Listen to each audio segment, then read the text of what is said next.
Hey guys, Grease Monkey 348 here. Was going to go put out a video on how I built this front bumper on my 1996 F250, but my video got corrupted, so that all got deleted. So I'm making this. I'm telling you guys how I did it because I can't really show you guys anymore now.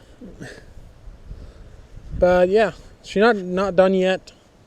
Just need a good paint job and some grinding on it.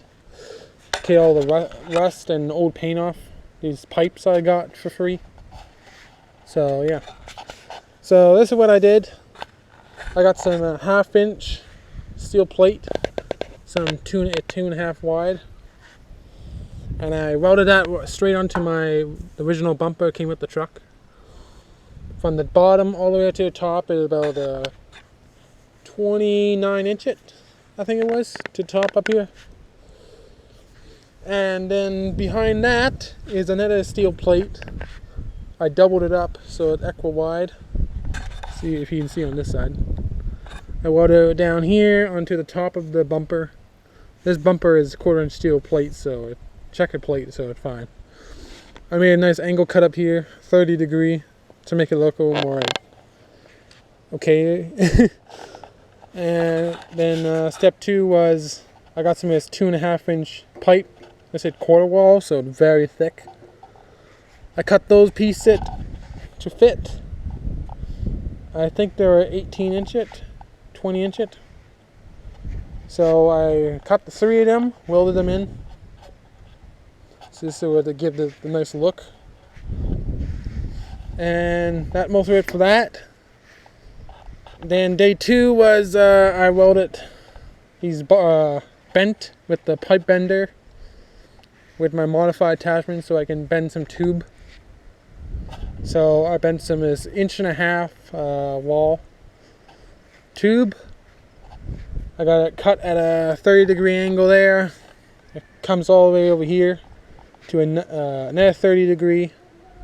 And then I got 2 90s back to back. Normally I have to cut it here because it won't fit in the tube bender or pipe bender. And then I got that running back to the main bumper strut. Then I reinforced it by welding these little 1/4-inch tabs made out of plate steel. I have to reinforce this whole corner to the bumper. And then in the center, I got this 1/2-inch steel plate, welded there.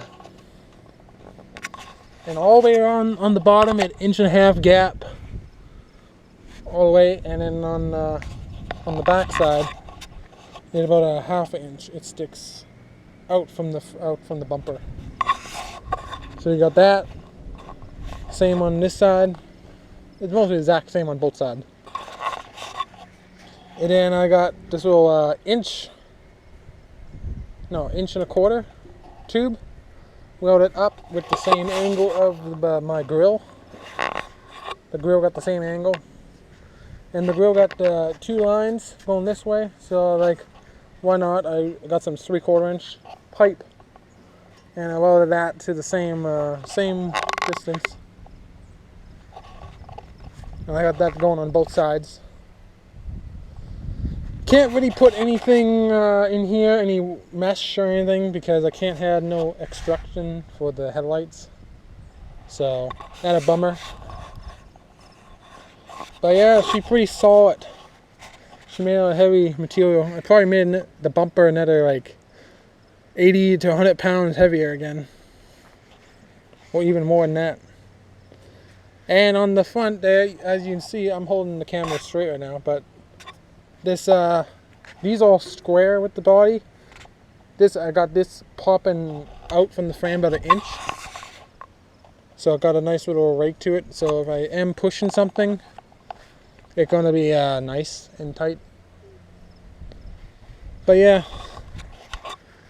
that's how I made it mostly, and I just cut and welded it back together because the pipe bender can only bend so much. So.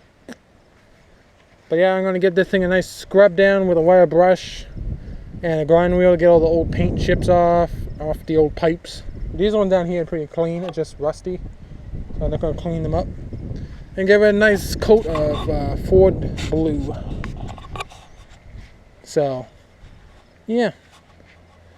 But yeah, this is what I've been doing the last couple days. I think it turned out really good. And that's how I made my bush guard. Yeah, it would have been great if I had the videos. But what can you do? Sometimes they get corrupted.